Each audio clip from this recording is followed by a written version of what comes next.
Hello everyone, my name is Olivia Chang and welcome to the first high-level discussion of the day. It's great to see so many faces nice and early on a Wednesday morning. For those of you who were already here yesterday, welcome back. I hope you had a wonderful cocktail yesterday night and took advantage of the non-rainy weather. And for those who are just arrived, I hope you're settling in for what will be another full and packed day of talks and programs. If you look behind me, or the title was just up there, we're talking about pandemic preparedness and response implications for global health governance. And I think that what we have to understand here is that we're really trying to reflect on the past 2 years, both on the successes and the failures.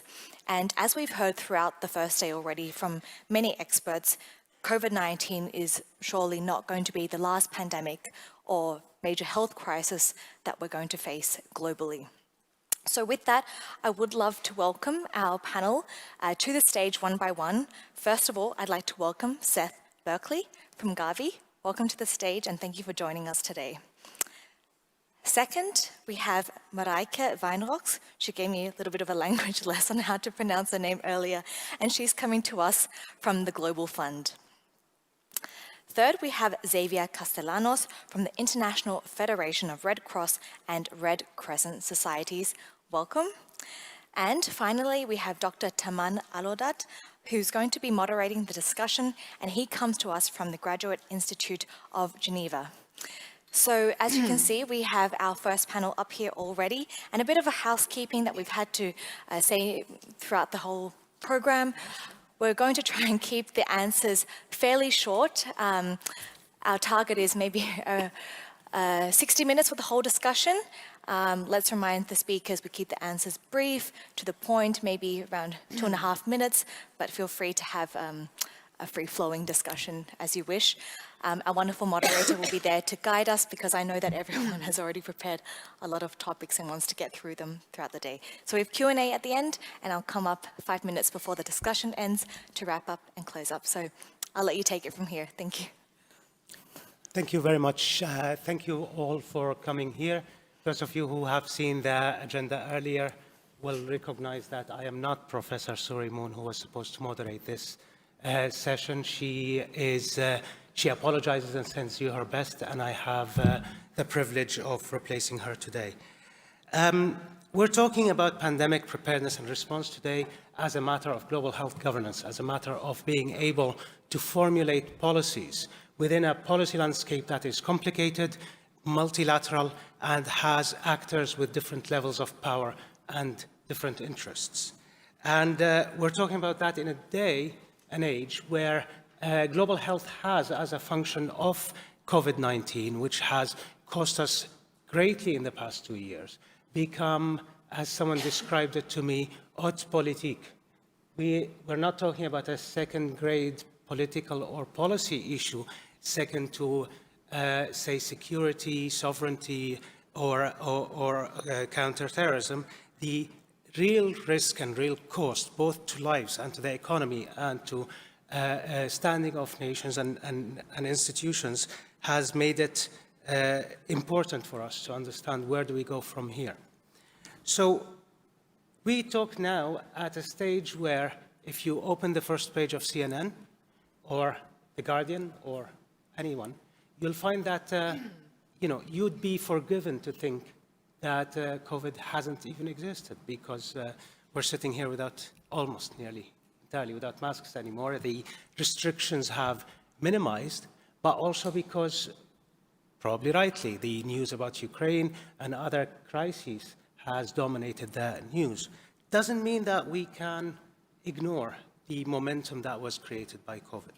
So in that in mind, I have my extremely privileged, I am to have Seth Berkley, the CEO of Gavi, Marijke Weinrox, the Chief of Staff of the Global Fund to Fight HIV, TB, and Malaria, and Javier Castellanos, the Undersecretary General of the International Federation of Red Cross and Red Crescent for National Society Capacity and Operational Coordination.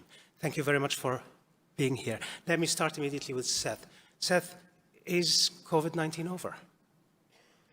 I think that is the critical question for all of us. Of course, what we have to do is hope for the best, but we have to plan for the worst. And we are in a situation where every 4 to 5 months we've seen the emergence of a new variant of concern. And so right now, the world is acting as it's over. But if we look at two indicators, first of all, there are still thousands of deaths occurring a day, tens of thousands of cases, and the big thing that's gone down is not necessarily COVID, but testing around the world. And so we really don't know what's happening. But if you look at South Africa, we're beginning to see a steep uptick in cases. They're moving into their winter.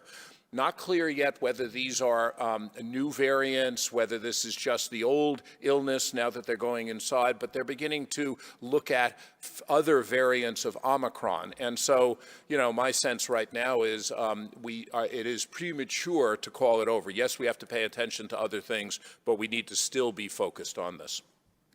Thank you very much, Seth. Marijke, in the sense of policy debates being more prominent, they are not always about the biomedical aspects, they're also about security and politics. How do you see this going forward? If I can just build on what Seth just said, and linked it to your question. I think, first of all, the simple answer is you're moderating the session because Suri is sick with COVID.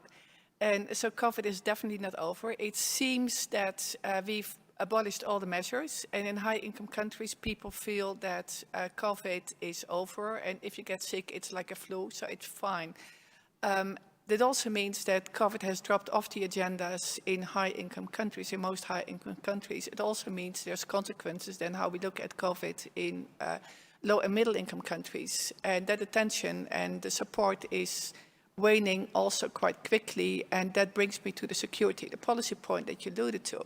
That too often when people talk about global health security, it's about protecting people in high-income countries and focusing on those threats that potentially might affect people in high-income countries. And we've seen that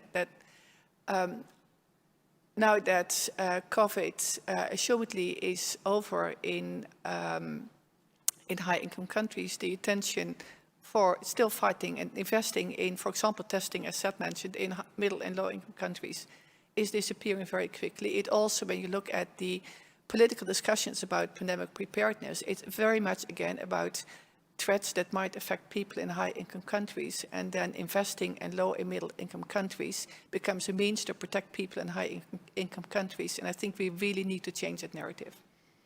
Thank you very much. Thank you, Marijke. The question of global health security versus an equity approach, or however it was called, is prominent, and it is part of why we don't hear about it anymore.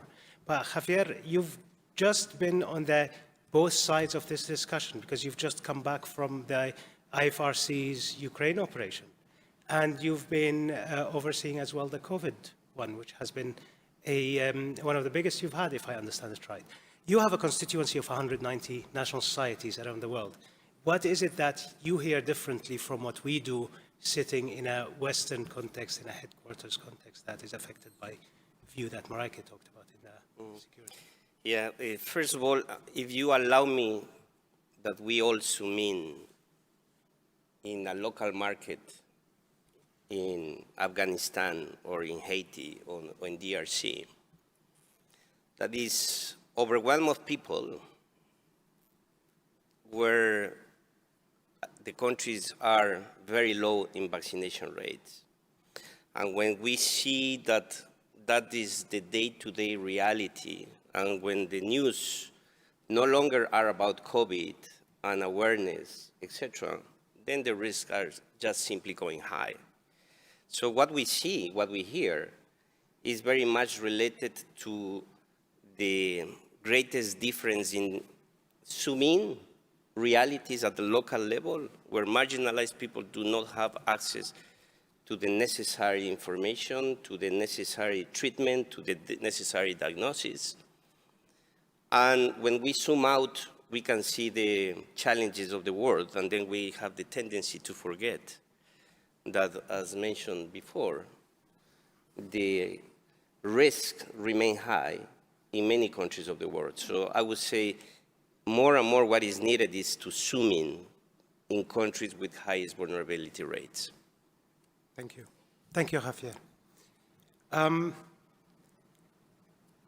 Seth, if we go from here, one of the issues that has been problematic is the inability to achieve a coverage, at least in the early stages of vaccines, in an equitable way. This is a problem with COVID, but it is not absent from other problems of distributing vaccines or other medical technologies. Now, I would argue that COVID has created some tensions, but also revealed pre-existing ones between nations and different populations. Knowing what we know now, what sort of global health would be more likely to lead us towards an equitable vaccination distribution globally? So first of all, I agree with my colleague from the communities, because what we have to think about is inequities between countries, between North and South, but within countries as well. So where are we statistically? So the interesting thing is today, 45% of the population in lower and lower middle income countries have 2 doses of vaccine. Globally, it's 59%. So there's clearly a disparity, but those numbers are now coming up. And frankly, it's been the fastest and largest vaccine campaign in history. 39 days after the first wealthy person got a jab, then the first jab occurred in developing countries. But of course, averages hide the disparities that we're talking about. And if we look in January, there were still 34 countries that had less than 10% coverage. That's now down to 18 countries. So again, we're making progress. But in those countries, 15 of those are fragile. Those are the ones we just heard about. And the challenge there is they don't have the resilient health system. So today we have enough vaccines to get to the populations. The challenge is, are the systems in place to deliver them? And this is the long-term issue, because what we need to be building, the best prevention for the future, is a resilient, strong healthcare system. It's where surveillances occur. It's where the delivery is done. It's where the signals are done and the data systems are done. And that's really what's missing. And so there isn't a quick fix for that. We can do some campaigns. We can try to, get coverage higher. In healthcare workers, coverage now is about 75%. Again, there's some disparities between them. In the elderly, 63%. We still need to lift those up as well. But if you look at the absolute most fragile countries, those numbers are much, much lower. So that's what we have to work on, is those disparities. Thank you. And I'll follow up. There was a mechanism for, and one of my colleagues, a student in our institute, is working on the humanitarian buffer, for example. There has been a thinking about providing those most, fragile settings and populations who are affected by conflicts, and with vaccination, with resources to allow.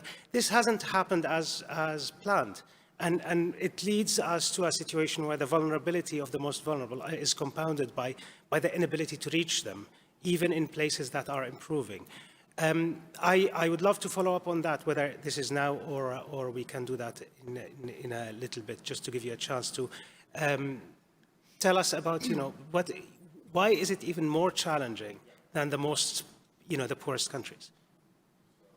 I was going to have something to say about this, but the challenge really is, what we want to do is normalize as much as we can people who are on humanitarian emergencies and put them into government programs, because that's how you have sustainability, that's how you have long time. And in many places that's been done, like the Rohingya refugees in Bangladesh are put in, we provide extra vaccine to the country so they can take care of the refugees. That's the best case situation. But there are cases where there are stateless people, there are non-recognized people, and where they're intentionally not wanting to be reached. And then what we've tried to do is create this buffer to be able to work with the humanitarian community, have them go in and deal with that. The challenge we had initially was the pharmaceutical industry, which was worried about liability, said, oh, well, you guys should take on all of the liability. And that was very difficult, particularly for small humanitarian agencies. So we've been trying to get the companies to give a pass to the humanitarian agencies. We think the risk is relatively low, particularly now that these vaccines have been used in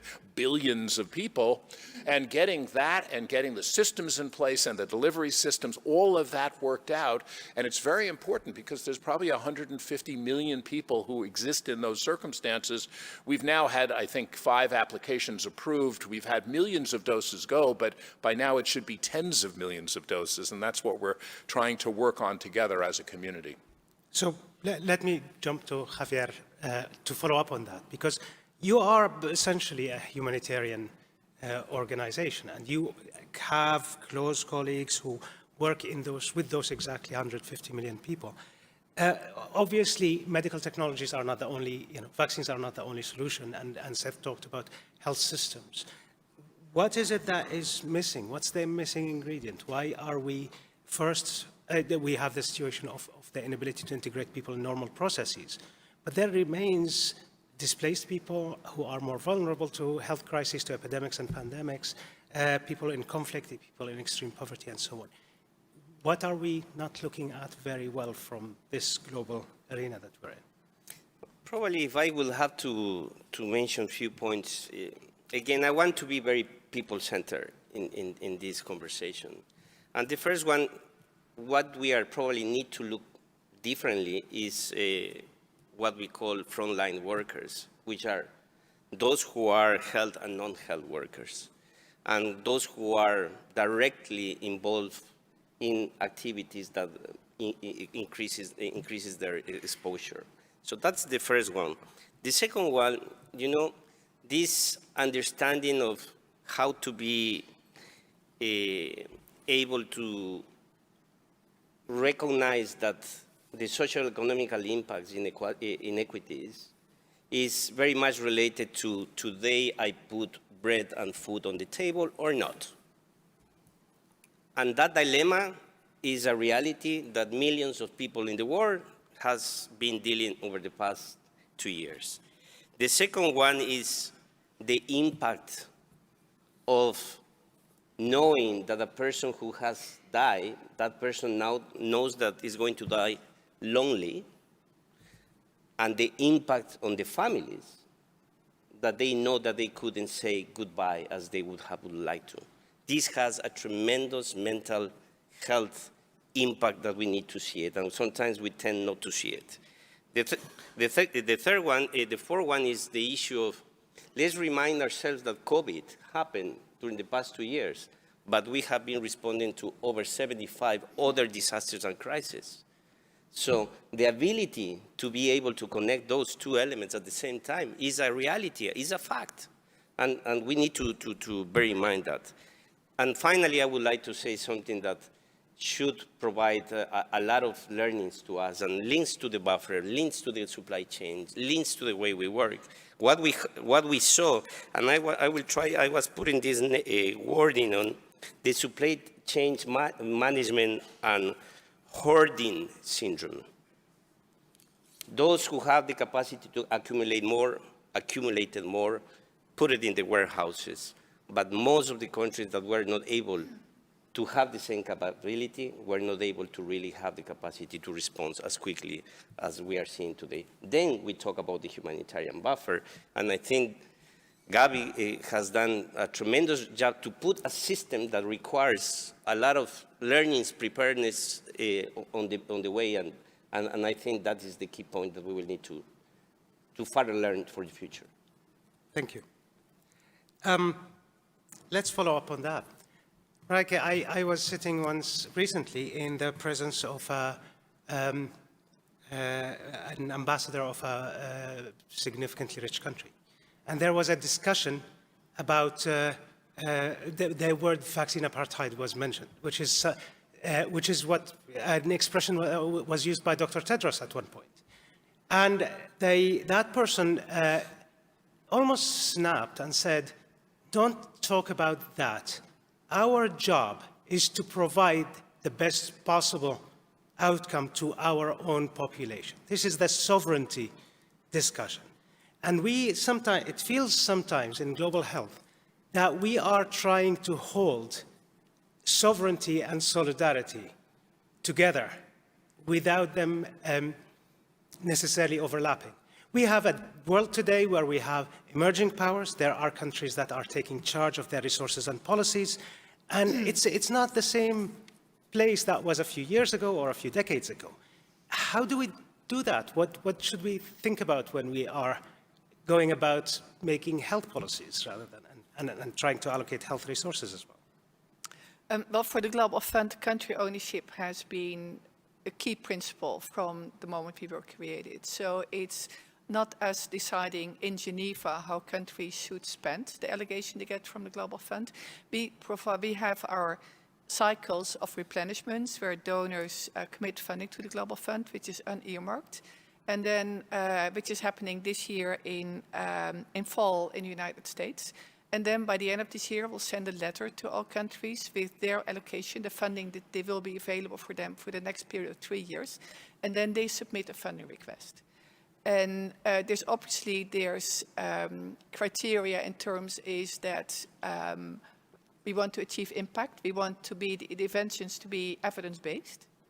And, but it's really the country that decides, and not just the government, it's the stakeholders in country through the country coordinating mechanism that includes different government actors, but also academia, civil society, communities affected by the diseases, that then decides jointly on how the funding should be used and how priorities should be set, because there never will be enough funding to satisfy all the needs. And that then is reviewed by a technical review panel. And that's looking at whether it's evidence-based, whether this is really the best interventions in the different areas. And then the countries received money and they implement it themselves. So I've... Okay. Yeah, I will be a little bit closer to the microphone. And so the principle of country ownership is that countries, the whole of the country, not just the government, deciding how the money should be spent and how and who is implementing. That's really, really key for the Global Fund. So we do have policies, but we will not decide for countries how they should spend the money. Yes, please. One point on that. I think we have to keep in mind in a pandemic, it's a slightly different situation. There is a technology or technologies. Those technologies need to be made available, the best ones, to everybody in the world, regardless of their income level and where they are. And so, I mean, this issue of sovereignty that Mareka's talked about is absolutely critical and right. It needs to be self-owned, but what you don't want is everybody to say, oh, well, I'm going to create my own vaccine or my own drug or whatever. You want the best one in the world. And the challenge we had this time was the intensity of vaccine nationalism. We had no idea what products were going to work. So people went out and bought many, many different, they didn't buy one vaccine, they bought a dozen of them, and all of a sudden, they're hoarding all of those. Very hard to get vaccines to the South. Now we've had the reversal where people are saying, oh my God, we don't want to have these vaccines wasted in our environment. We'll just, give them away. And then they're saying, well, how come people can't absorb them? And the answer, the proper way to do this would have been to provide simultaneously access and the ability for countries to roll them out. And I do not accept this idea that developing countries can't do that. I mean, we do campaigns for many diseases in the poorest countries, in the most fragile situations. But it takes planning, it takes time, it takes, some resources to do that. And the challenge for many countries is when there were no doses, they didn't set up planning because they didn't have anything there, and then all of a sudden they've had a lot. So I think as we think about governance, we need to be thinking about these issues in the inequities between North and South, the availability of technologies and resources so that we can, when the inevitability, because this is not the last pandemic. I mean, there'll be more frequent pandemics given climate change, given what's happened with, increased populations and movement. So then how do we do better next time? So let's move to this particular, how do we do better next time? There are things that are better. Countries are taking charge. There is co-financing. There are people who are building their own policy, taking their position. But the need for equity in distribution that you mentioned wasn't a surprise. It was embedded in the design at the beginning of the pandemic. It hasn't worked because it has been made to not work, because of exactly what you say. Lack of evidence, but also engagement in the vaccine nationalism, which, it doesn't emerge of nowhere.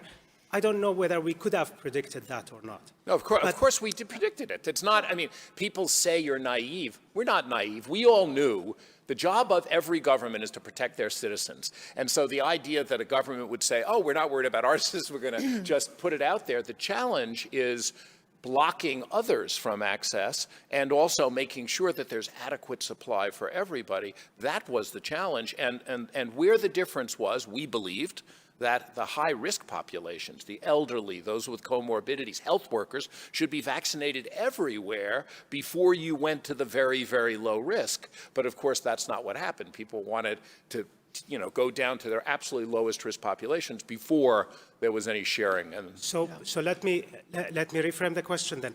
What's going to be the role of organizations like Gavi and the global organizations that are channel funding and create policy in this changing environment? There are more countries that are willing to positively engage in the process, but there's also a practice of power that is, maybe not shocking to everybody, but is in absolute terms. How do we distinguish between feeding the monster by saying that those mechanisms that we know will have severe challenges should be in place and not being able to combat or stop or make a difference that is big enough to that inward interest of the largest and richest countries? Well, first of all, we have to move away from the panic and neglect movement. That's what's happened. I remember in 2015, after the Ebola in West Africa, it was, this is it, any amount of money, whatever it takes, and then they moved on to the next thing and they forgot about it completely. So the most important thing we can do is think about peacetime. Between epidemics, pandemics, what are we doing? And that's where institutions like Gavi, the Global Fund, others are building stronger and resilient systems that then are able to do this work. So that's going to be the critical work, and we need to make sure we continue to invest in those and making the reach of the system better, building up the fragile countries. That's what has to happen. But then the other side of it is, when Gavi started, there were 5 manufacturers of our vaccines. 4 of the 5 were in wealthy countries. Today, there are 18, the majority of which, the vast majority, are in developing countries. But the African continent only has 1 pre-qualified manufacturer. So what we need to do is continue to expand that, not to 56 different vaccine manufacturing facilities, but to have enough diversity so that when a pandemic occurs, you have multiple nodes you can produce products in. And I'm saying that for vaccines, but that goes for drugs or diagnostics or whatever. And so lastly, it needs to be a network of institutions. We need the best institutions for whatever the specific problem is, not to create a new pandemic facility that's going to wane in peacetime, but rather to have a network of strong institutions that are responding to needs and able to come together to make something happen. Javier, you're the network organization. How's that? How do we keep the peacetime, as Seth called it, interest and engagement? When we look, I think I need to put it back inequities, because inequities, what they do is drivers for epidemic and pandemics, but at the same time aggravates these inequities more, the problems when a pandemic happen or when an epidemic happen. So what is important is, first of all, to recognize, if we want to go and address in the preparedness, we have to go as local as possible. We know that at local level is where we make the first identification of a possible epidemic or pandemic. We know that. The screening should happen at local level. And when we are equipping health systems to do so, then we are making the difference. So the investment in health systems at local level, primary health systems, the training, the equipment to them makes a substantial difference. But if everything is concentrated at national level, then it's going to be impossible for the next one. If we are learning, we have to learn that pandemics need to be addressed from the local up to the global level. That would be my first point of attention. And that means the preparedness. How do we invest in preparedness investing in so many communities around the world. When we look at the Red Crescent, we reached to 1 billion people through the 180,000 local offices. Those local offices, the investment in their domestic and local response plan is what makes the difference. But there is also something that normally we talk, but is difficult to implement. This capacity to listen, to learn, and to lead. And to listen, learn, and lead, empowerment, resilience, happens only when we invest, in this case, at local level, national level, but this capacity to understand what is happening in the communities. If I can just put one example, in the Ebola crisis, a pandemic, what we did is listen communities, and we move from dead body management to dignified burials. Why? Because we listen to the communities, right? So many times it's important to learn what we are doing, and based on that, relearn and do different in terms of how we work. So I will put it, and a strong emphasis on that. The other one, huge learning, is the domestic legal preparedness. This has demonstrated in our studies that the domestic legal preparedness shows significant barriers within the legal systems in the countries. So we need to look more into those legal systems to see how well prepared we'll be for the next time. Thank you, Javier. All that makes perfect sense, and it needs a lot of money. And the money comes from donors, and donors have interest. And we know that big organizations are becoming big funding organizations, and global organizations are becoming more sensitive to the inclusion of civil society in receiving countries and to people affected. This is not new. We've known that from the HIV days. We've known that from before. However, how do you reconcile the two? And let me just give you, since Javier mentioned an example that is optimistic, let me give you a grim example. I worked in a malnutrition hospital once in one of the poorest communities I've had. And we had children that repeatedly came back after being treated for acute severe malnutrition and given plum peanut. If anyone knows plum peanut, that's an enriched peanut butter with vitamins and minerals that is made for community management of malnutrition. And they came back a couple of weeks or 3 weeks later, again having fallen into. It turns out that the supply was distributed between different children, so they would be kept alive. So there was a child that was kept on the edge of starvation, so there would be a supply of plum peanut, which is cheap, available, not patented, and could have been made available for all the children equally. How on earth are we talking about localization is brilliant, talking about how does that mother's interest and the head of a donor government aid agency interest collide in any realistic way in the governance that we're having? What are you doing in terms of the inclusion? You talk about the inclusion of people affected by pathogens. Is it happening? Where is it going? What would be an optimal scenario for that? Let me first answer to that question, and then I could quickly like to build up what Seth and Javier said. I think the inclusive governance is absolutely key. When the Global Fund was established 20 years ago, that was a key principle, again, with civil society and communities affected by the 3 diseases are represented in our board. And the board is, 50% of our board are implementers, including civil society and communities, and 50% represent donor countries, including private sector and private foundations. And the Global Health 50/50, the latest report, they looked at governance, inclusive governance and global health agencies. I think they looked at 147 or 48. On average, only 25% of board members represent people from low and middle income countries. Fortunately, Global Fund was doing better. We have 52% of our board members represent low and middle income countries. And at the country level, it's exactly the same. Civil society and communities must be engaged in decision-making, priority setting, implementation. So for us, that's a key principle. I think it's fundamental. I just would like to quickly build on, again, coming back to the global health security, the point I made earlier and what both Gabrielle and Seth said.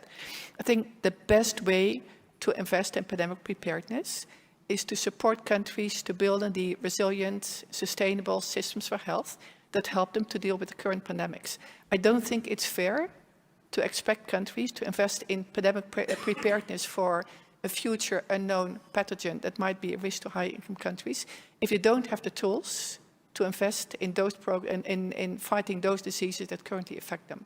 And I think that the investment that have been made over the year by Gavi, by the Global Fund, by other organizations, to support countries to build up the system to deal with the current pandemics, that's the best investment we can make to protect, to support countries to prepare for future ones. I'll stop there. Please. Come in on your question on that specific example of nutritional supplements. I mean, I think the other thing we have to keep in mind is what is the responsibility of the government and the local community in those circumstances, and how do we make sure domestic resources are increasing and are sustained over time? The model we did is to say we'll come in with new vaccines in routine times, not talking about pandemics, but every country has to pay something for those vaccines. Now, they start off paying only a little bit. It's not about the money as much as it is. It's about getting a line item in the budget, about getting them to protect that and do that and grow that over time as the country gets wealthier. During COVID, we saw a lot of countries put money into health. The question is going to be, after COVID, will they take all that money away and be in a worse shape because of all the debt that they've acquired, or will they keep those health budgets higher, investing in primary health care and nutrition and education and other issues? And I think, to me, that's what we have to be moving towards, because, you know, if it's all donor related, yes, in emergencies we have to do that, but that's a temporary solution. And that's why the community work that Xavier is talking about is so important, because you're building the community engagement, you're making sure that there are resources, there are local solutions to problems, and I think that has to be the core of what we're trying to do, supplemented, of course, by the international community, but not as the solution. Thank you. Javier, you had. Can I mention something here? You know, to your questions, again, I will connect on the food and the money. The first element, I think we need to look into the financial restrictions to access to resources based on accountabilities that needs to be implemented. This is something that deserves a serious conversation in terms of how flexible it can be or not, because that represents a serious problem in terms of avoiding that. I always said that every 10 seconds a child died because there is no food in their stomach. But you know, the problem of that is that they do not have three considerations. It's not spectacular, it is not extraordinary, and it is not unexpected. And in the problem that we may have is that COVID will end to be extraordinary, spectacular, and unexpected, and then more people will die. So we have a responsibility to put more opportunity in terms of saying how we are going to avoid that this will be silent, and then we will have more people in need. But we will need to connect also with the financial mechanisms in terms of finding solutions. Thank you. Let me try to take us up to a slightly higher and slightly more abstract point here. All of this makes perfect sense. If global health was sitting in a bubble separate from all other politics, all other influences, from the climate, from the policies, from the Security Council, from the everything else. The imbalance of influence and power that underlines the whole multilateral global system is one of the reasons there are talks about the inequality in global health governance, but also about decolonizing global health, about issues that talks not only to the technicalities, talks to the where do we start from, what principles, what land, what sort of world we start from. This is potentially going to get more intense or less intense, who knows? But there is an underlying relation between global health governance and our world we live in, which is unequal, dominated by power players, and doesn't necessarily always looks with this beautiful objectivity at the value of every life, of everybody, and so on. Do we have something to participate in changing that? Do we have a responsibility for that? And I talk about that in the most practical sense. If we are people who are concerned with the patients and communities, where do we invest our time and effort and so on? Because we have a lot of people here and a lot of students that approach global health today without being given the benefit of it appearing absolutely benevolent. Go in this career and you will be, the saint you always wanted to be. It's more nuanced, it's more complicated, it's not very clear. What should people do for them to be a force for good if they wanted to work in global health? I mean, one of the critical issues is, if global health and climate change are, in some sense, two sides of the same coin. Why is that? You're in a pandemic, and the outcome can be you die tomorrow, your family members die tomorrow. This is, countries are shut down, et cetera. This is a big deal. It's immediate. Climate change, the effects, we're beginning to now see them more frequently, but it's longer time, but it's a similar thing because it has to be a shared commons conversation. And I think when we started, I was constantly saying from day one, we're only safe if we're all safe, and everybody began to say that, but I don't think they believed it. And then when India occurred, when the Delta outbreak occurred in India, and all of a sudden the place that was saying we're doing okay had terrible deaths, and then that variant spread around the world, including back in wealthy countries, to Mareka's point, all of a sudden people said, yeah, I kind of get that. And then Omicron occurred and it spread around the world, and people began to see that we are in a commons. Now, my worry is, and that's where I'm not as optimistic, is that we may have it disappear off the radar and we're back to, other problems that aren't there. But what we need to do, and for the students, they need to fundamentally come back to that point that, there are problems that are completely local, but these other problems that are common. If Switzerland perfectly fixed its environment and did everything perfectly, but the countries around it don't, it's not going to affect the global commons, and the same thing with a pandemic. So how we make those cross connections and then get a new generation, and we're moving the wrong way. We're moving to more nationalism.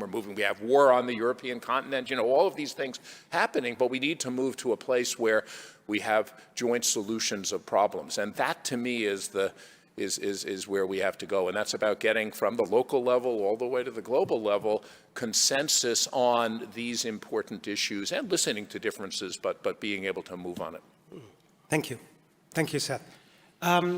If there's a word you'd like to say, Baraka or Javier, or I'd also like to leave some time for questions from the audience. So, if I may, just few words, just to say, if I would put it, I would put three words probably. One is passion. The other one is commitment to leave no one behind. And I think that is critical. Because when we have passion and commitment to leave no one behind on health-related situations like COVID or pandemics in general, then this drives for decision, it drives for change, drives for influence, etc. Thank you. Just very briefly, I think, as Seth said, that the pandemic really has shown us that we're all interconnected and we're all one big global family, and we have to, it's indeed, no one is safe until everyone is safe. So I hope that at least people will take that forward. And we've also seen, it was a World Bank development report, I think in '93, and I think Seth even worked on it, on investing in health and making the claim that health is an investment, it's not an expenditure. It has taken a very long time for that message to sink in. I think at least the pandemic has shown that the economic impact of not investing in health is really dramatic. And so even if you're only doing it out of self-interest, it's a good investment. And on the global health, I think it's still one of the most amazing and fascinating areas to work in, so go for it. Thank you very much, Marek. We still have a few minutes, and I would like to see if there are any of the audience who have questions for our speakers. Yes, sir. Yeah, kind of building on what you'd said earlier, it seems like global health equity has often been put aside in favor of a focus on global health security. Can you speak a bit on how to reconcile those two priorities for anyone on the panel? So, I mean, I think if you start off, and it gets back to the systems question, the organizations that stepped in to deal with the global health security issues were previously working on delivering routine systems to be able to improve health outcomes. So in the case of Gavi, we've seen over the last 20 years a 70% reduction in vaccine-preventable disease deaths. We've seen a 50% reduction in under 5 child mortality, and we know where those last bastions are. That's about trying to get health equity. It's not about global health security equity, but they're connected because, as you heard, you know, if you look at the 2015 outbreak of Ebola, it took us 3 months to identify it was Ebola. Why? Because it occurred in the intersection between 3 countries where there was no health system and there was no diagnostics and there was no way of figuring it out. Frankly, we were lucky with COVID that it occurred in China because even though there may have been some questions about sharing of data, they were able to sequence the pathogen and publish it quickly, which allowed us to get, you know, a vaccine into a person 63 days later. So, I mean, this is about the, you know, 2 sides of the coin. Our hope is that global health security will bring the resources and attention, as Marika said. But if I go down the street to the other part of Switzerland, to the World Economic Forum, I remember after Ebola, #1 in the risk registry was infectious disease epidemics. The next year, it wasn't on the list at all. It just disappeared. So it's this peak and trough that we need to get rid of. And Bill Gates has made this point many times of having a sustained attention to this, even in peacetime, and build the strong systems for routine, we'll build the strong systems for health security. And if I can add to that, that's exactly the point I tried to make, that the best way to work on global health security is to invest in those systems that support countries to deal with their current pandemics. And that also will sort of combine the global health, the health equity and the global health security agendas. And Yes, just quickly, an investment. You know, the tendency is to say global north, global south. But I think that investment means incentives. And incentives to those countries who have not invested necessarily into the global health system, into the national health systems and community health systems. So I think incentives is a critical component in order to move ahead. And that creates inequities right now when you see the budget of a country that is not really given the necessary attention to the health budget every year. And good governance. Sorry, I have to throw that in. The country that had the best system, the statistics for the best system for preparedness was the United States. And look at what happened. That wasn't because they didn't have the systems in place. It was because of the misinformation and the lack of leadership. And we have to keep that in mind as an important priority as well. UK was second on that list, Seth. So let me just add a point here, because global health security is defined differently, and people talk about it, you know, to use the term to talk about different things. And I would just suggest there's a model that is disputed, but I think is interesting, created by Andrei Lakoff in 2010, and again in a book called Unprepared, funny enough, in 2017. And the talk here is that there is a fundamental difference. In his opinion, at least, a global health security model aims to protect the rich from the diseases of the poor. This is why the US invests in Ebola, so it doesn't jump up. This is where, you know, diseases that have a pandemic potential. You look on the other hand, and there are very little incentives. Today we have, we've had decades to develop new diagnostics, for example, a new treatment that is not extremely complicated to things like sleeping sickness, which has existed for a long time in pockets of extreme poverty. To develop treatments, drug-resistant TB took forever until it became of a more concern. So there's a fundamental difference. When we talk about incentive, it's one thing to say we should incentivize, but there are things of no interest whatsoever to rich countries. And if we believe that model, like what Lakoff calls humanitarian biomedicine versus security, then we should be skeptical about the liberal, benevolent use of health security as a good thing, and be at least cautious about the potential of it to divert resources only to things that serve the rich at the cost of the poor. No one hears about the outbreaks of meningitis C, for example, that still happen in West Africa, about the cholera ones that happened in Yemen, Haiti, and other places. There is a variable interest. It boils down to, Dr. Tedros said a few days ago, not all lives seem to have the same value. But that is, a sentiment. How does it translate into a governance mechanism that actually augments it, opposes it, and so on? Any other questions, please? Yes, please. Sorry. Hi. You speak of local levels. There's been a lot of loss of confidence on a local level of frontline workers who have felt that they haven't been included in the discussions of how best to treat on the local level, which is the most important for them. How do you propose rebuilding that confidence? Any particular? Sorry, specifically with regards to accountability, is obviously on a local level, when you talk of Gavi or the Global Fund, who are they actually accountable to? And the frontline workers who'd like to be involved in finding the best solutions often don't feel like their voice is heard. How do you include them in the discussion? I mean, of course, in a sense, you'd like every person in the world to be in these discussions. The question is in a timing, and when we were setting up COVAX, we ended up including 195 countries and moved forward in an unprecedented time period. You can't go in every community and include every health worker in the discussion at a global level.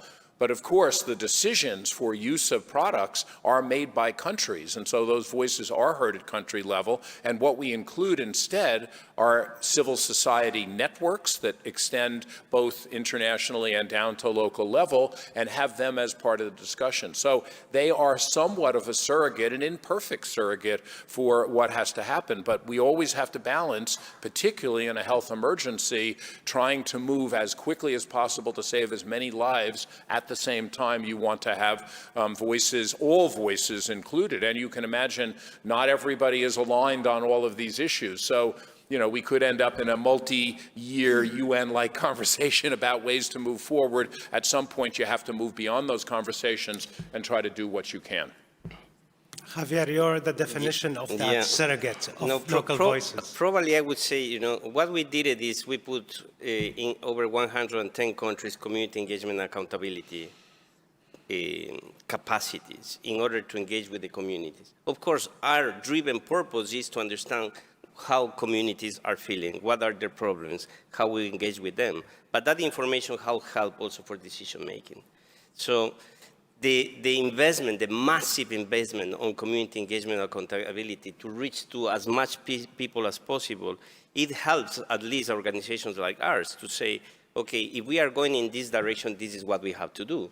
If we have to, many times with Gavi, we have discussed about, okay, this is where we need to put extra attention to.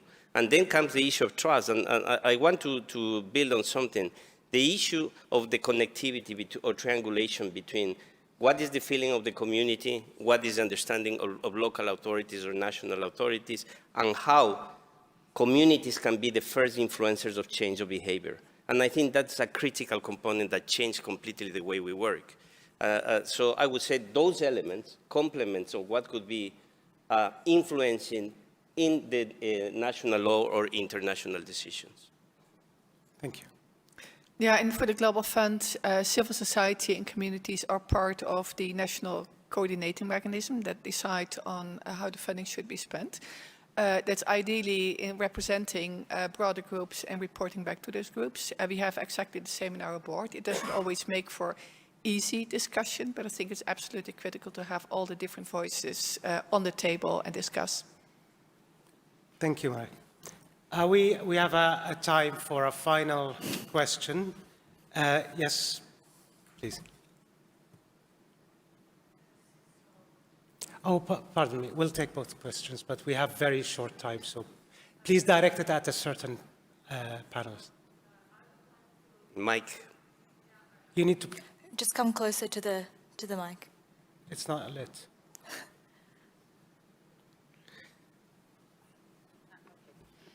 So my question is, I hear differences in urgency in crisis time, while you have been talking about building systems in peacetime. So in peacetime, you have the time to work thoroughly.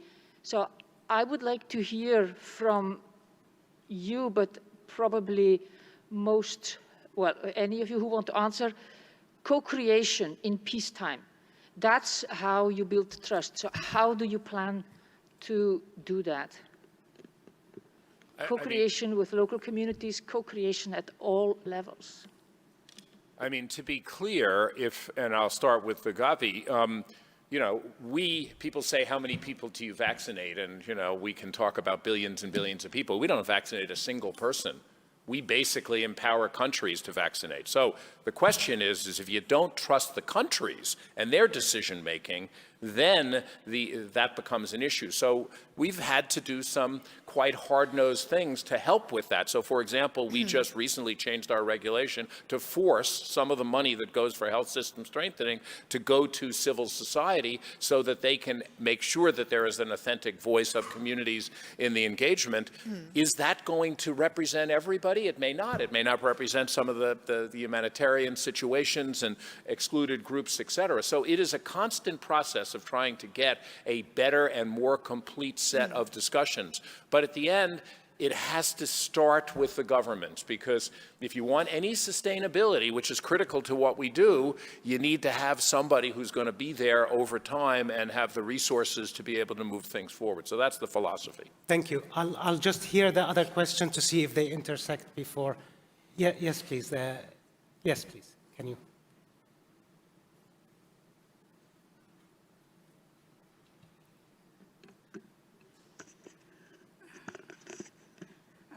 Sorry, this is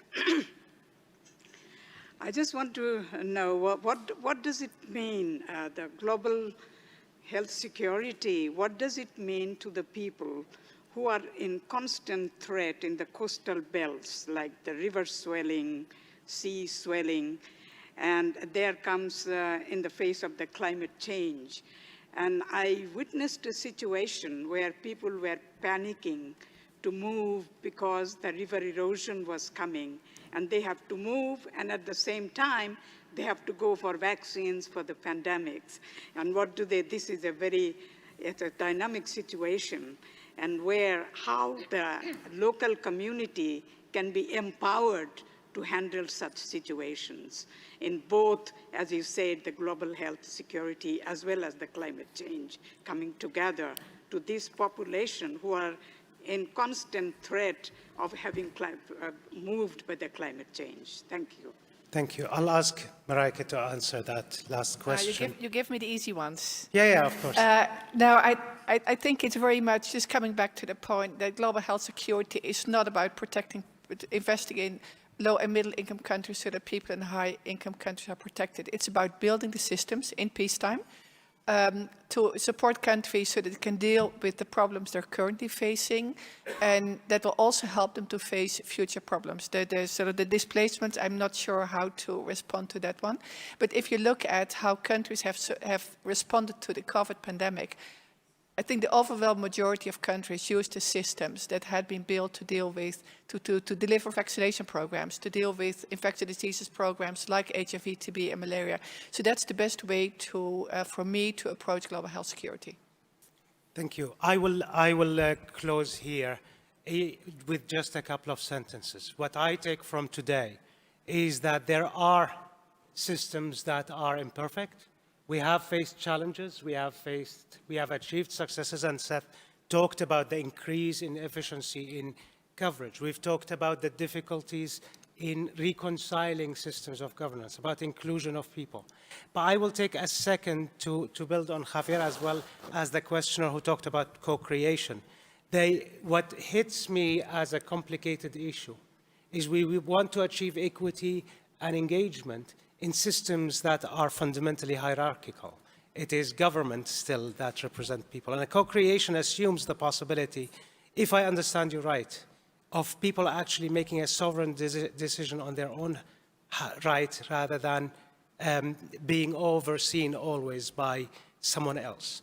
I don't know whether this is a logical requirement of a global health system that functions in a multilateral, complex, and essentially hierarchical one. But what I know is that we're sitting here today and talking about that. This conversation wouldn't have been possible a few years back. This is where we stand at the yet to end COVID, but this is where we stand with people who are seeing the world differently and hopefully more inclusively and in a more collaborative and coherent way. I deeply thank my guests today and the Geneva Health Forum for hosting us. Thank you very much, the audience, for being here, and have a good day. Thanks.